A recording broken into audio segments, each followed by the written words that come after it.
तो types of production system, अब इस टाइप्स ऑफ प्रोडक्शन सिस्टम में हमारे आप देख रहे होंगे सामने लिखे हैं, एक कंटिन्यूअस या मास प्रोडक्शन है, जॉब और यूनिट प्रोडक्शन है, और इंटरमिटेंट या बैच प्रोडक्शन है। इनको अलग अलग जगह अलग अलग बुकों में अलग अलग नाम से दे रखा, कहीं पे इसको मास प्रोडक्शन का नाम दिया होगा, कहीं पे उसको कंटिन्यूअस प्रोडक्शन का नाम दिया होगा, दोनों एक ही चीज है।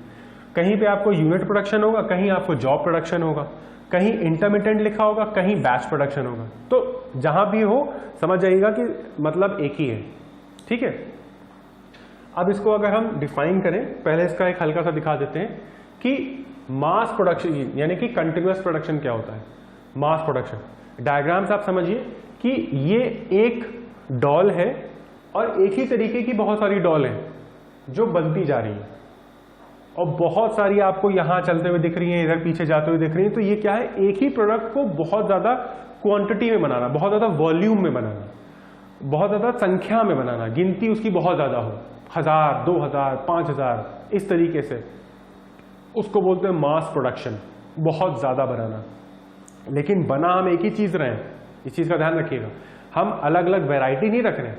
यहां तक ध्यान से देखिए, एक ही डॉल है एक ही तरीके की, और वो लगातार बनती जा रही है। तो यानी कि हमें पता है कि इसके बाल पीले होने चाहिए, इसकी नीली फ्रॉक होनी चाहिए, इसके टाई होनी चाहिए रेड, इसके जूते होने चाहिए, बस इतनी चीजें हमें चाहिए। अब हम क्या करेंगे, इतनी चीजें हमने जब बहुत ज्यादा उसमें मंगा ली, तो अब हम इसी के जैसी बहुत सारी चीजें बना देंगे, बहुत सारे प्रोडक्ट बना देंगे, तो उसे हम बोलते हैं मास प्रोडक्शन, ठीक है। इसके बाद आता है हमारा जॉब और यूनिट प्रोडक्शन। जॉब और यूनिट प्रोडक्शन में थोड़ा सा समझना है, क्योंकि ये एक ऐसा प्रोडक्शन सिस्टम है जिसमें बहुत हाईली स्किल्ड लेबर चाहिए होते हैं, ठीक है, और हाईली इंजीनियर्ड लोग भी चाहिए होते हैं, ठीक, क्योंकि इनको एक काम सौंपा जाता है जो अलग अलग लेवल पे अलग अलग टाइम पर इस पर्टिकुलर काम को कर सके, ठीक है, इस पर्टिकुलर काम को पूरा कर सके। कोई इंजीनियर है, उससे हमने कहा कि तुम एक घर बना के दो, तो उसने नक्शा सारे सब कुछ निकाल के बना के दे दिया। उसी इंजीनियर से हमने कहा कि तुम एक ब्रिज बनाना है, उस ब्रिज का लेआउट करके दो। अब तुरंत मकान से लेआउट कहाँ चला गया, ब्रिज पे। ब्रिज का पूरा स्ट्रक्चर अलग होता है और इसका पूरा स्ट्रक्चर अलग है, तो ये सारे स्ट्रक्चर अलग अलग है। अगर इन सारे स्ट्रक्चर को एक ही इंजीनियर से बनवाना है, तो जाहिर सी बात है हमें इन चीजों को ध्यान में देखना पड़ेगा कि वो पर्टिकुलर इंजीनियर उस पर्टिकुलर काम को कर पा रहा है कि नहीं कर पा रहा है, या वो सक्षम है उस काम को करने के लिए कि नहीं। इसीलिए जॉब और यूनिट प्रोडक्शन जो होता है, इसमें सबसे ज्यादा हाईली स्किल्ड लेबर और हाईली स्किल्ड इंजीनियर्स की जरूरत पड़ती है, क्योंकि ये इसमें वैरायटी हो जाती है काम करने की, अलग अलग वैरायटीज आ जाती हैं काम करने के लिए, बहुत सिचुएशन अलग अलग आ जाती हैं और चैलेंज आ जाता है। तो ये जॉब और यूनिट प्रोडक्शन थोड़ा सा ट्रिकी होता है, लेकिन होता बहुत इंटरेस्टिंग है, ठीक है। जैसे कि आप यहां देख रहे होंगे, ये एक पर्टिकुलर ब्लॉक बना हुआ है, सीमेंटेड ब्लॉक बना है, देखिए यहां पर ये सीमेंटेड ब्लॉक है, ठीक है। ये सीमेंटेड ब्लॉक उस पर्टिकुलर साइट पर ही बनाया जा रहा है जहां पर उसका यूज होना है, ठीक। जैसे एग्जाम्पल हम आपको दें, ब्रिज बनता है, जैसे मेट्रो के ब्रिज बनते हैं, या मेट्रो का अंडरग्राउंड अंडरपास बन रहा है, या ऊपर फुटओवर ब्रिज बन रहा है, या मेट्रो के पिलर्स खड़े हो रहे हैं। तो सबसे इंपॉर्टेंट ये बात होती है कि उस एक पर्टिकुलर इंजीनियर को ऊपर का नीचे का दोनों चीजें देखनी, कि हमें कंस्ट्रक्शन किस किस लेवल पे किस किस तरीके से करना है, ठीक है। लेबर भी उसी हिसाब से स्किल्ड होना चाहिए कि वो दोनों लेवल पे काम कर सके, जमीन के ऊपर वाले हिस्से पे भी अपना योगदान दे सके और जमीन के नीचे वाले हिस्से में भी योगदान दे सके। ऐसा ना हो कि सिर्फ उसको ऊपर वाला ही काम आता है, नीचे वाला काम तो भाई साहब जानते ही नहीं, क्योंकि सिचुएशन दोनों अलग है, जमीन के ऊपर जमीन के नीचे काम करने की सिचुएशन एकदम अलग हो जाती है। तो उस इंजीनियर को वैसे काम करना। तो यहां पर आप देखेंगे कि ये पर्टिकुलर काम उस पर्टिकुलर साइट पे ही कराया जा रहा है, क्योंकि इसमें बहुत सारी चीजों को इंक्लूड कर लिया जाता है। या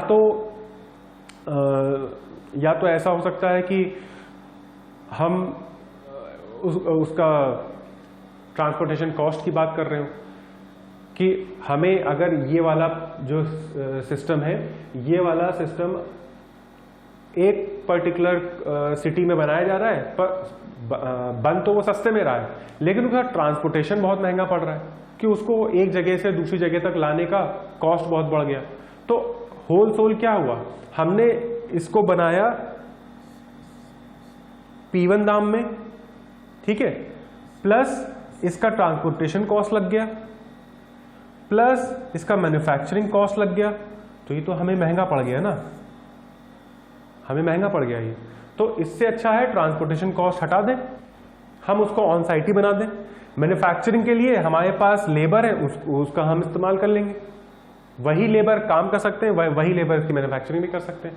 अब हमारे पास सिर्फ उसको बनाने का खर्चा आया, यानी कि मटेरियल लाने का खर्चा हुआ। हमारे लिए क्या हुआ, ये बेनिफिट हुआ।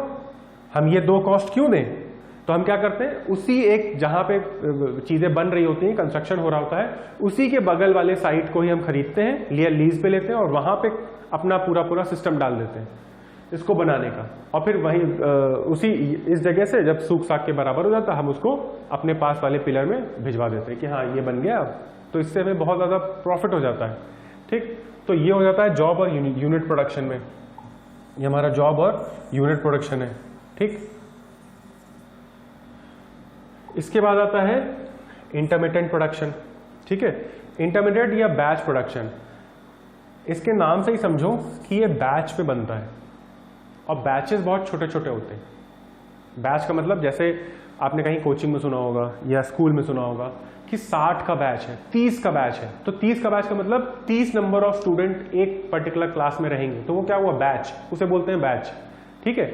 इसी तरीके से प्रोडक्शन में बैच प्रोडक्शन का मतलब क्या हुआ कि एक पर्टिकुलर फिक्स अमाउंट तय कर दिया जाता है, एक डिजिट तय कर दी जाती है कि इतने ही टाइम पीरियड में इतने पीसेस बनने हैं। जैसे कि आप यहाँ पे देख रहे होंगे, ये नीले कलर से है, ये ग्रीन कलर से है और ये हमारा येलो कलर से है, ठीक है, या येलो और ऑरेंज जो भी आपके में दिख रहा हो, ठीक। ये 3 अलग अलग कारें हैं, ये इनको हम बैच बोल सकते हैं क्योंकि यहाँ पर कितनी कारें हैं, 2 2 4 2 6 2 8, यहाँ पे 8 कारें हैं, ठीक है।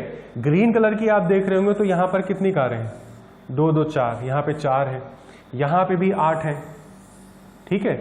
ये भी हमारी 8 कारें बना रहा है। ये क्या हो गया, बैचेस, ये हमारे किस में आ गए, बैचेस में, कि 8 4 8, यानी कि ब्लू कलर की कारें कितने बनानी है, 8 8 के लॉट में हमें निकालना है। ग्रीन कलर की कारें कितनी बनानी है, 4 4 के लॉट में हमें निकालनी है। कलर का मतलब उनके स्पेसिफिकेशन, उसके अंदर की क्या क्या खूबियां हैं।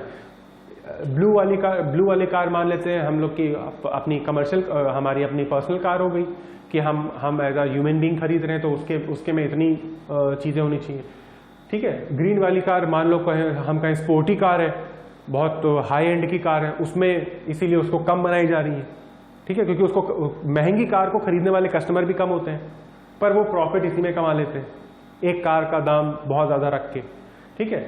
और ये ये ऑरेंज या येलो वाली कार हम कमर्शियल बेसिस के लिए बना रहे हैं। मान लीजिए हमें कोई सामान ले जाना उठाना है एक जगह से दूसरी जगह तक, तो उसके लिए ये लॉट बन रहा है। तो ये अलग अलग एक ही कंपनी के अलग अलग बैचेस हैं, ठीक, अलग अलग प्रोडक्ट के अलग अलग बैचेस हैं। तो ये हमारा बैच प्रोडक्शन है, जिसमें हम गिनती डिसाइड कर देते हैं कि इतने प्रोडक्ट के लॉट बनेंगे सिर्फ, ठीक है।